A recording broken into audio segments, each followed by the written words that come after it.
Good morning now, guys. The time is now 6:12 on this terrific Tuesday. And it could be a toasty Tuesday as well because we're seeing highs getting to around that 90-degree mark. I officially call 91.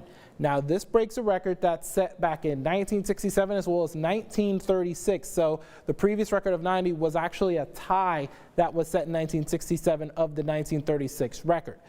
But we do have a frontal boundary coming in from the north, and I'll show you in the hour by hour what I'm talking about.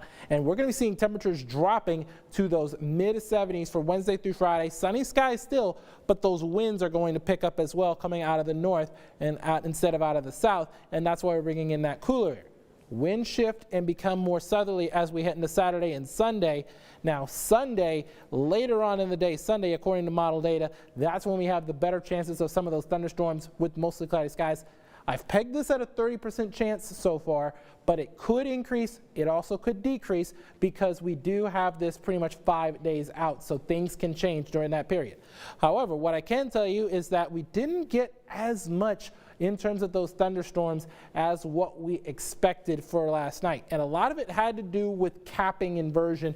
And there was a capping inversion layer that inhibited the upward motion of that moist air in the atmosphere. And that's what would fire up those thunderstorms. And that's been limited to some of those eastern counties. And now there you see the storm now. It's about to push out of central Texas, crossing the Trinity River there. And it's just going to be a light shower about to pass into portions of Madison County in the Brazos Valley. So I don't expect any severe storms to come from this, which is the good news. But the bad news is we don't get the beneficial rain that would result from it.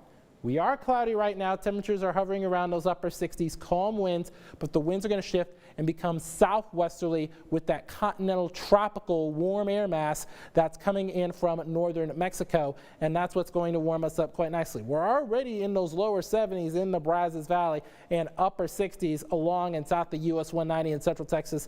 A little bit cooler in places such as Goldthwaite. They're checking in at 60 and Gatesville checking in at 66. Now here is that southwesterly flow as we go hour by hour. There it is. And the result of that, looking like mid-90s for areas along and west of the I-35 corridor.